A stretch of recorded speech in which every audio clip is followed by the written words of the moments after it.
Ndio bosi, nasikia umeniita, nimeitikia wito. Ndio kijana, nimekuita.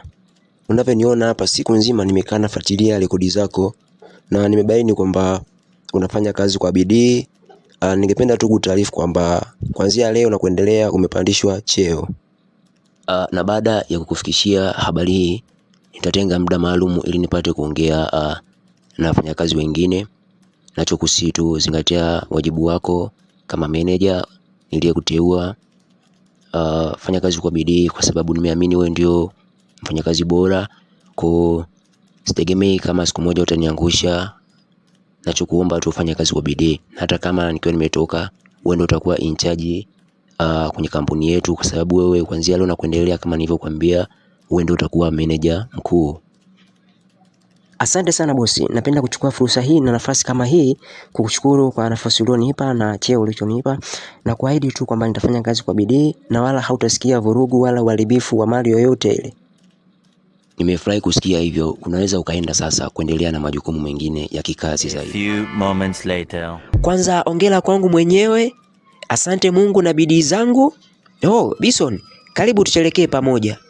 Siku ya leo nina furaha sana kwa sababu bosi kanipandisha cheo na nimekuwa meneja mkuu wa kampuni.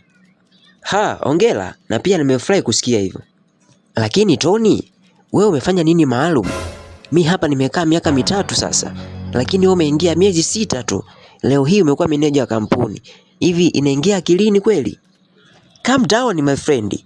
Ni bahati tu. Wewe pia unaweza.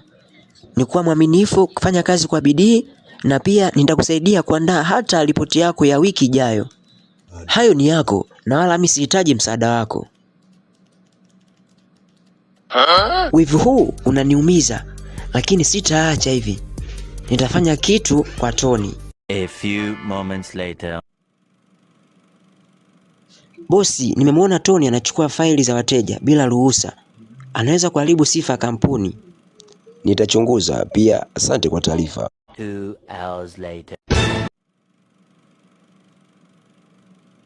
Bosi, haki ya Mungu, mimi sija kufanya hivyo. Nitathibitisha ukweli wangu. Huo ni uongo mtupu. Sawa, nimekusikia. Nitalifanyia uchunguzi.